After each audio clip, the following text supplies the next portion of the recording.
Asta, my boy, I'm begging you from the bottom of my heart, please don't main character this.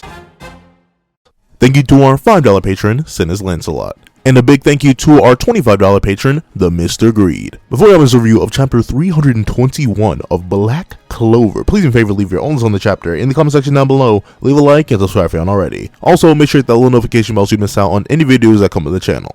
Also, I do have a Patreon down below, and I'd appreciate any support you're willing to give. Now, let's get into it. What's up, guys? I got a pencil here, and here we are to chapter 321 of Black Clover, which is known as Excuses. And honestly, I'm just looking for an excuse for Asta and Leona to sit down already. Come on, now it's Yuno's turn to get curb stomped. But regardless, we open the chapter, and we get to see that Sekke, he's just wondering why he's here. And like, to be fair, I don't blame him, right? Because you gotta imagine, right? Like, Sekke, he's a meme, for one. But two, he's essentially a regular dude, right? Like, obviously not a regular dude in our sense. He still has magic and stuff like that. But in comparison to all these royals, elf reincarnations, magicless, devil will, like, he's the most normal dude. I can't even think of another more normal dude other than like Jack, because he's technically a peasant. I'm not sure about the status of the rest of the captains, but I'm pretty sure they're either nobles or up, and or just insane prodigies. Sekke's just some random dude that just happened to be here because of the whims of someone else. So you gotta imagine, in his situation, you're literally watching the most powerful people on the planet, one by one, just get absolutely curb stomped by one dude while they're fighting all together, and you can't even move. Like, you can't run at all. You're literally being pressed against the ground by this dude just simply existing. Like, just casually existing. And this is after an entire period of him running into this is the entire period of you. Let's just say you're in Sekke's shoes here. You ran into multiple demons, which was the ancient one to start with, then a whole bunch of those monsters, and then a gigantic fusion dance, fusion merge, fusion glob, fusion mixer of all those things together. And now this is just this single dude that came out here and just ruined everything. Like, I don't blame him for not having any faith, because think about it.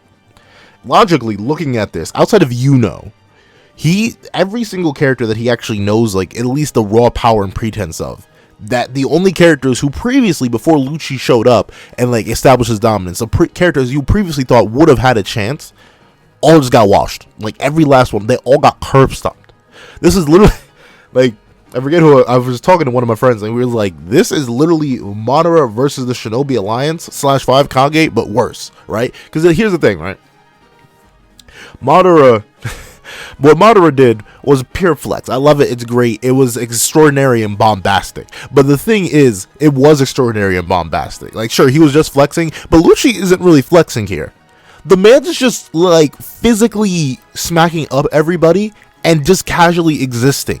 This isn't no dramatic. He's not calling meteors out of the sky. He's not summoning gigantic humanoid versions of himself and monsters, stuff like that. Like, he's not doing all that.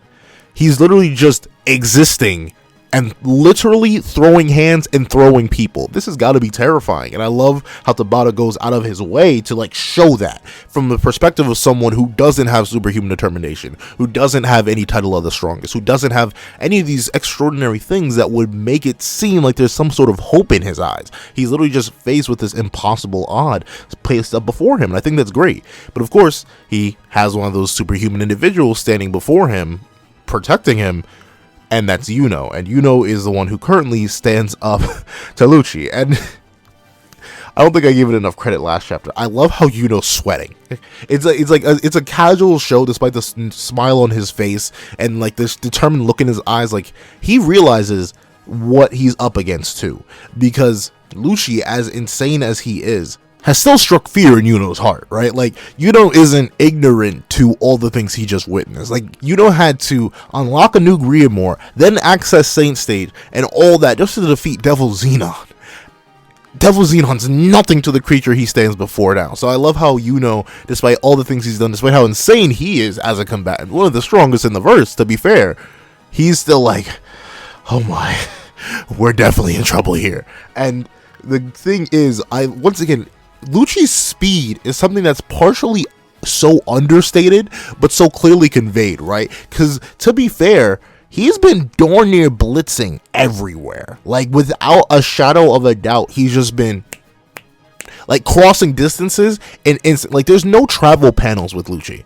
He's in one place a decent distance away, and then he's in your face. Like, Yuno is standing at a barrier distance, probably a couple meters away from Yuno, and he literally says, "That little brat," and then the next panel, he's right there, hand pulling back, ready to just smack Yuno out of existence, just because of how blisteringly fast he is. And I think that's actually a really good way to portray speed, because usually in manga, considering you can't do like actual motion like you would in animation, a typical way to convey speed is to just either have speed lines or have a transition panel where you see a character moving and they're like getting slimmer, or like just a line and they appear in another area. But what Tabata is doing to not only maximize panel time but break conventions in a really cool way is that, notably, when Lucci's moving at these insane speeds, there are no speed lines. He's just there, which implies that he's like, it's weird, right? Because it's like teleportation without the teleportation. He's just literally has so much raw physical speed that he's arriving from place to place with pretty much no transition time. It's like he's skipping space, and that's amazing to show. But of course, he kind of different, right? He just activates conjunction and gets out of the way when Lucci just hard slams the ground and craters the entire area. And Sekke, I mean, he's laying on the ground, but he's still doing pretty darn good, right? Because Mimosa and Asta are out of there, and Sekke's with them. But I'll give Yuno credit, because not only is he able to like react to Lucci, which so far none of our cast has really been able to do, he reacts to Lucci and then managed to activate Saint Stage in time, or at least Spirit Dive. Like, I know Saint Stage is just like it's the perfect spirit dive essentially, but still, for him to be able to just not only teleport Mimosa, Asta, and Sekke away from the battle, but also avoid Lucci's swing is just a testament to how fast Yuno has become. It is crazy how insane this man is, and he's so fast that even once he lands a hit, like a literal direct hit too, like if the weird thing is, right, I'm wondering how much, because like if this was Asta, right? If Asta with his blade managed to land a clean slice on Lucci's back like this, which once again Lucci isn't able to react to, which is kind of crazy because Yuno is overflowing with mana, right? Like, the excuse I gave Asta let me just focus on the one point right now.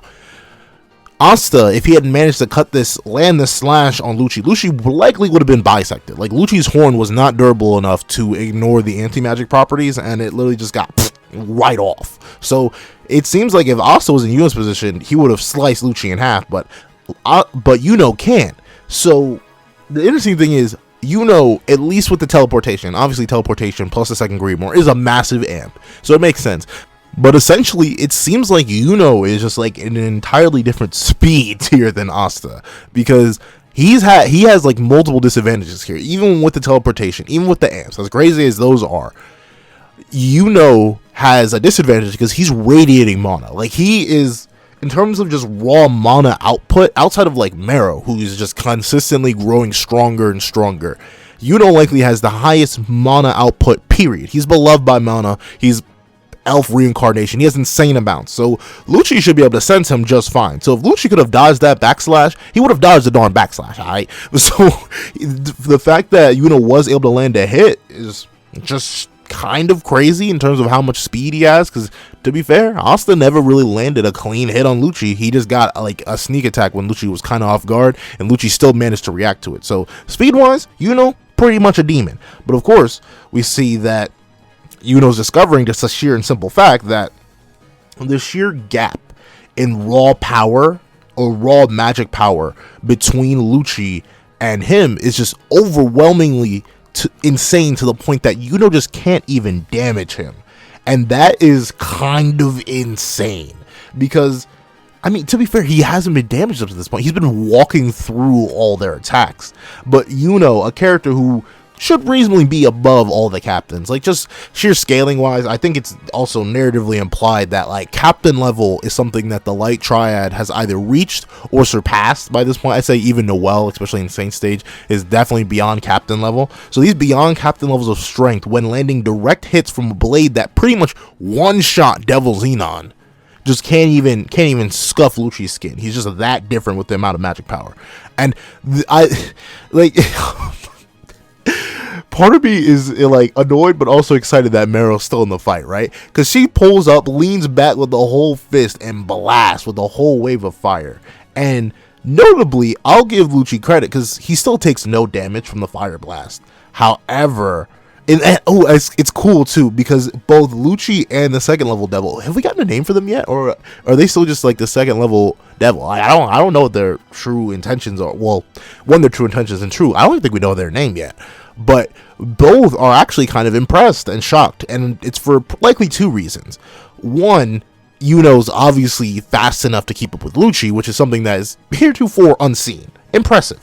But two, Mero is not only still in the fight, but progressively getting stronger to a degree that even Lucci, of all people, has to acknowledge it, even if he's not taking any damage. So it's like, when I was initially reading this, I kind of got confused because I'm like, well, how do you know she's getting stronger if she's not doing any damage to you? Because we see that the burns didn't leave any marks on him.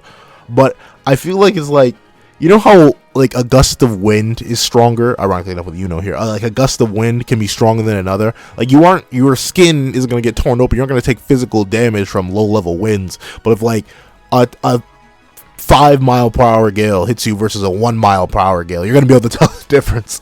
So I mean, Mero isn't doing much damage, but the fact that she's still progressing, the fact that she's still in the fight is very impressive and kind of pretty much cements her as like the strongest of the old generation of magic captains. Or maybe, because yeah, that's the thing, she's pretty much confirmed to be the strongest, because Yami right now is, it's sad to say Yami's featless, right? But in terms of Yami's last big fight that we've had him in, it was against what, 80% Dante, and he needed help from ASTA to win that fight. I don't know. I feel like Yami's kind of like, he fell down the he's not the weakest captain, I don't think, but he's definitely below Mero at this point, who is just growing stronger and stronger and strong enough to possibly even keep up with Saint Stage Yuno. And yeah, Yuno's going all out here because he's got full Alpha Ears activated. That man is going nuts. And we see that as these two, well, no, as these three like otherworldly beings essentially are just clashing and throwing hands, we see that Sekke, thanks to the magic that's being provided by Yuno's star, which was pointed out by y'all, it seems like Yuno's star magic does have its like own gravitational force field that acts as like a counterbalance. Or maybe not, maybe it's not a gravitational field specifically, but the magic it radiates through this barrier allows beings to sort of counteract Lucci's magic. So like, while Yuno is saying that the gap between him and Lucci is so insane and so wild that he can't damage him, which is proven, his magic is still strong enough to sort of like passively ignore, or not ignore, but negate what Lucci's magic is doing. But of course, once again, Lucci's very presence is what's causing this entire like crushing gravity field. So he hasn't actually popped out a spell yet. Man doesn't even have a Grimoire. So it's very likely that if Lucci were to actually, you know, flex a little bit, our entire cast would be on the floor.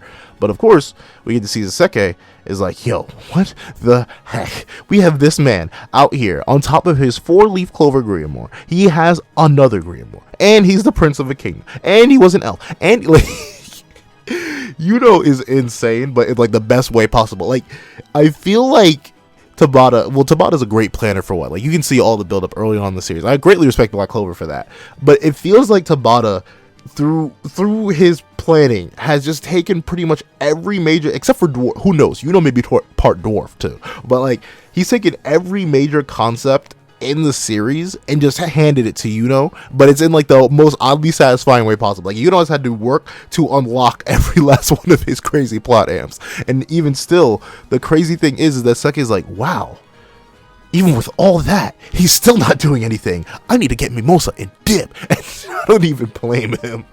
But to be fair, like, unless the star moves with you, you're gonna get crushed the moment you leave that barrier. So I don't know how exactly you plan to move, Sekke. But we get to see that Sekke on his opportunist energy is like, yo, madame, let me tell you something. Me, chosen by the king, I'll protect you, protect the Asta. Let's get it rolling on out of here. Maybe you and me can have a nice long discussion over dinner as the entire world goes to ashes. But of course, Mimosa, being one of best girl. Like I forget who I was talking to, but we were having a discussion over Black Clover women, and we were like, where, like, who would be the most reliable support? And it's obviously Mimosa. I don't know why we were having a whole discussion over that. Like we were talking about, like, it was a weird long discussion. I'm probably definitely gonna make a video on like who would be the best support in like all facets. But in terms of your raw healing, raw support, Mimosa is definitely up there because she is currently backpacking Asta right now, and we get to see that Mimosa using all this magic power to try and heal Asta is definitely likely going to get them noticed. And the worst thing about that is like Sekke offers to run and then let her do that. And no offense to Mimosa here, but yeah, like maybe she wasn't paying too much attention, but you did see Devil Union Asta, like his strongest state up to this point, literally get curb stomped out of existence, right? Like, you know how Asta got like this, right? Like, you healed him. Like, the last thing you remember was healing Asta to peak, him teleporting away at full health, doing damage, and then he came back to you like this. What do you think caused that, Mimosa? Like, I get healing him. He's probably on his deathbed, so that's probably why you're trying to heal him at least a bit. But jeez, but I love Mimosa putting some backbone in it. She's like, could you just please shut up? And I feel like in the best way possible. I feel like that was directed at both Sekke and the readers. She's like, yo, just shut up, let me do my thing, I'm a healer, this is what I'm here for. She does have that one like light beam attack though, but regardless, this is what she's here for, and I'm happy that she's pushing her hardest, putting her life on the line for the person she loves. And once again, I love how Tabata's realistic with his characters to a point, right? Because Mimosa, this royal, insane healer with some attack pose, like someone who, in her own right, is pretty crazy in the verse. She's not top 10 or anything, but still, Mimosa's kind of a menace. But she's straight up admitting, like, yo, not gonna lie, I wish I could flee with Asta right now, but obviously I can't do that because this isn't what Asta would want. But here's the thing, right? Sometimes you just gotta let what people want go, because if you keep Asta around, he's just gonna keep throwing himself up against Lucci till he dies. And this isn't like, and it's not impossible, right? Because we've had Nakama amps, we've had mental amps, even in Black Clover. Like, the fact that both Asta and Yuno in the Elf Invasion arc or the Elf Revival arc went from getting blitzed by a barely conscious Lick to completely crazily outspeeding that man up against Zagreus, like in the matter of like 10 chapters, we've seen that our characters can definitely get some mental amps that just drive them to insanity scaling wise. But I feel like this gap is a little bit too large, because he had 2 swings for Lucci and they both failed. But of course, we get to see Sekke upon the revelation of what Asta is really all about. We get a whole backstory with Sekke, and I'm pretty sure we've had like hints of this before, but I don't think we've ever seen it in depth. Where Sekke, he was essentially the best of the best, right? Like, he went to your average middle school, high school, thinking he was the stuff, got a decent GPA, got a pretty good deal, and went to college. You know, he got into one of those higher colleges thinking he was going to be the best of the best. He was going to be legendary, and he's going to be better than all the people that he ever lived with. But then he ran into Asta. And the thing was, Asta just, like, kind of threw his entire life around. Like, in terms of disarray, if without Asta, Sekke's life would be nowhere near as bad or as crazy or as insane as it would be right now. But of course, we get to see that Asta, through his main character, well, no, see, like, I always joke, right, that every MC has some degree of MC power, right? Like, where they're gonna influence other characters and the plot, whether it would make sense for them to or whether they want to or not. And this is big MC energy where Asta, through his insane just main character charisma, is like, yo, when Sekke's feeling down essentially because he's at the Magic Knight selection thing, Asta comes in and is like, wow, you must have gotten stronger to make it this far, let's do our best, okay? And Sekke is like, oh, he's just built different than me. Like, and I think that's good, right? Tabata spends this entire chapter sort of like building up this idea that Sekke understands that there are just some people that were born better than him, like Lucci, all these monsters, like they're just born stronger than him. There's nothing he can do about it. Yuno, just born stronger than him. He just can't do anything about that. Like, the captain's just stronger than him. Like, there's nothing he can do to clear that gap. That's what is constantly being like narratively reinforced here, that Sekke just feels inferior, and for good reason, because to be fair, kind of is inferior, but not in a bad way, just in the fact that he was born in this certain way. He wasn't born with all the hacks in the universe. He wasn't born a main character. These things happen. He wasn't born a main antagonist either, unless you want to go with the Dark Lord Sekke theories. But the thing is, he's stuck in this weird realm where Asta, a peasant, born with not lower than a peasant, right? Like, no. Yeah, no, he's a peasant. I was about to say common, it goes commoner than peasant.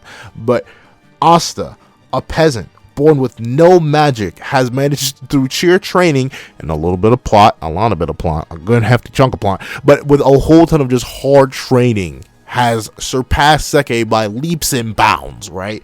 And just Sekke just can't even begin to quantify, like, how did this happen? Because his excuse so far throughout the entire chapter has been, I was born in my station, there's nothing I can do to change that. But Asta is the pretty much cold, hard, clear exception to this belief that Sekke has put in front of him, literally dying in front of him. And we see that Sekke, he's just stuck in this weird case of, man, I have no excuses. And I really like that. Like, for a character that I would never expect to have this kind of revelation, I'm glad he's having it. Like, Tabata's very good at giving you a character that you wouldn't really expect to have, like, anything going on about them, and then give them, like, this deep philosophical moment like this while crazy plot stuff is happening. Like, that's pretty darn wild. Sure, do I wish we got to see more of the Yuno, Mero, and Lucci fight? Yes, very much so. I would love to see how Yuno's, like, comboing conjunctions with Mero, throwing off Lucci, trying to do everything they can to fight him. Hey, I guess we can't have that yet. But we see that Mimosa's actually running a bit low on magic, right? Sure, she's being able to heal him to a decent degree, but, like, to the point where she's running low on magic. She's essentially, to think about it though, she's been doing nothing but heal massive groups of people throughout the entire day, Asta included. So it makes sense that she's definitely running low on magic. And of course, she can't heal him all the way. But the thing is, Asta, through sheer grit and determination, rises up with a quiet, thank you, Mimosa. Now allow me to backpack the verse. And he rises up, blade in hand, and we see that, ironically enough, the barrier that surrounded them has gone down. So Asta is simply standing there through sheer grit and determination against the tide of villainy, fighting fate itself. And it's pretty, like, it's weird. Like, I honestly do hope that Julius's prediction is right. Like, everyone's been saying, Asta gonna die, Asta gonna die, Asta gonna die. Like, I'm sort of leaning towards that too. Like, I have not prayed on an MC's downfall so hard since Meliodas fought the 10 Commandments all those years ago. Like, I remember initially reading that, I'm like, Meliodas, you've got to get up out of here, bro. Like, you've got to go. Because it just felt like a situation that I couldn't let the main character this. Like, there are those few times in the narrative where you have to be like, no, you cannot let the main character do this. And to be fair, I think Black Clover has had some of those times in the past where the main character has main charactered it, but if Tabata's been saving for this moment, I really hope it doesn't happen. Because we see that Asta, who's now walking forward with nothing but grit and determination in his soul, as he's literally bleeding out right now, we see that Mimosa's voice can't even reach him. Nothing right here. Like, the death flags are just flying high and strong because Asta's just stepping forward. And we see Sekke, who, once again, who's having this whole arc about this internal suffering, mental, like, cataclysm about the idea of birth and how important that is in strength, and how he's seeing this person go against all that, fighting fate itself, going up against their noble birth, going up against the king of the underworld. He's asking, why? What do you think you're doing? You're still a wreck. Like, what do you plan to do? You're not even captain level right now, bro. Like, what's the strat? Why are you going over there? And I love how we see that all this time, right? Like, we see, despite everything that Asta has done, in spite of his birth, everything that Asta has done, he is always pushing up against fate. He's always denying expectations. So he's gonna do it again. And we see Sekke just being like, why didn't I ever try to become stronger? And as Asta waltzes towards the battle, leaking anti-magic as he strolls towards him, towards the battle of Yuno, and, like, it's crazy to see that Yuno is still, like, holding his own pretty well. Like, he hasn't been slapped instantly. He hasn't been basketballed like Fugelion is. But we see Asta's like, Yuno, I'm on my way. And that's the end of the chapter. So, what do I think? I think this was a chapter. I'm stuttering, but a chapter that hits different despite what I wanted to see, right? Because I did, admittedly, like everyone else, I wanted to be smoking that Yuno pack. Like, I was ready to see this man get body bagged, smacked up, cooked alive, and stir fried by Lucci. Like, not gonna lie, I was really looking forward to that. However, despite getting literally the exact opposite of that, like Yuno so far, like Yuno in this one chapter did better than all the captains combined. He actually managed to land a hit, all the captains plus Asta combined. He actually managed to land a hit. He's been dodging Lucci's strikes. He's supporting Mero right now. Like, Yuno is doing the exact opposite of what I wanted, but I still think that's extremely cool and a great way to utilize Yuno's character growth, power growth, and progression, all of his abilities right now. All that is pretty darn crazy. Mero's back in the fight. Well, I'm not the biggest fan of that, because I feel like she could have just been curb stomped at this point. But hey, I'm glad that we're keeping one of these bastions of the past fighting for the future. Really, really cool. And I'm glad that her incarnate ability, her ability to grow stronger, is kicking into the point where even Lucci and the second level devil have to respect it. That's still pretty darn cool. And I love this whole little, like, this almost like miniature encapsulation of the entire narrative of going against fate and fighting against your birth with Sekke that we have here in this chapter. The whole idea that Sekke, who believed in the prospects of your birth and the natural laws of the world, like someone who believed in that so strongly, is having their beliefs being challenged, stepped on, and destroyed by a character that they're witnessing right there before their eyes, the exception to all rules. And Sekke is realizing that he's wasted his time, wasted his life not growing the same way Asta did. That's really, really cool. Seeing Mimosa stepping up to the game, but really just not being able to do anything because of all the stress she's been under. That's really, really cool. It's like there's so much stuff in this chapter that I was expecting, but I'm greatly appreciate. So possibly, yeah, I may be handing these out too easily, but this is another 10 out of 10 chapter for me. Like, there's nothing wrong here, and this is when it did the exact opposite of what I expected. So Tabata literally he literally crossed me up, broke my ankles, dunked on me, but I appreciated that. Like, so it's a super solid chapter. However, those are my thoughts. Leave some of your thoughts in the comment section down below. Thank you guys so much for watching. Please remember to like, share, comment, and subscribe, and make sure you hit that little notification bell so you don't miss out on any videos that come to the channel. Also, do have a Patreon down below. I would greatly appreciate any support you've managed to give. Thank you guys so much for watching once again, and I hope you guys have a wonderful day. This is that guy with the pencil, writing off.